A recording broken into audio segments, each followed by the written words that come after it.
নিজ বাবার হাতে প্রতিরাতে ইচ্ছের বিরুদ্ধে অসামাজিক কাজের শিকার হতেন মেয়ে শিফা। প্রতিরাতের এই নির্যাতন সইতে না পেরে শেষমেশ মামলা দায়ের করেন। সে মামলায় গ্রেফতার হয়ে জেল খেটে সম্প্রতি জামিনে মুক্তি পায় বাবা আব্দুস সাত্তার। এরপর সেই ক্ষোভে রাতে ঘুমের ওষুধ খাওয়ানোর পর আজ ভোরের দিকে ধারালো অস্ত্র দিয়ে হত্যা করে বাবাকে।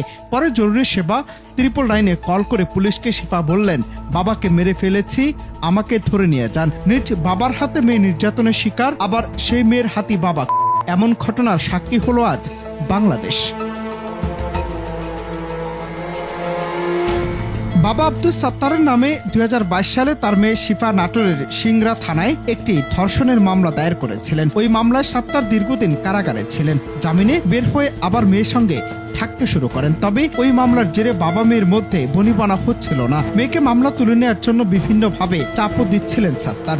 এর জেরে বুধবার রাতে ভাতের সঙ্গে বৃষ্টি ঘুমের ওষুধ মিশিয়ে বাবাকে খেতে দেয় শিফা। ফ্ল্যাটে বাবা মেয়ে দুজনই থাকতেন। মেয়েটির মায়ের সঙ্গে তার বাবার কোনো সম্পর্ক ছিল না।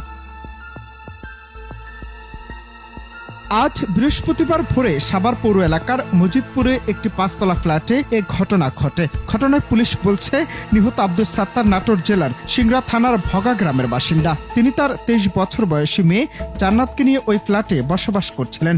সাত্তারের মৃতদেহ উদ্ধার করে ময়নাতদন্তের জন্য শহীদ সরওয়ার্দী মেডিকেল কলেজ হাসপাতালের মর্গে পাঠানো হয়েছে। পুলিশ আরো জানায়, এই ঘটনায় সাত্তারের মেয়ে জান্নাত জাহান শিফাকে গ্রেফতার করেছে পুলিশ।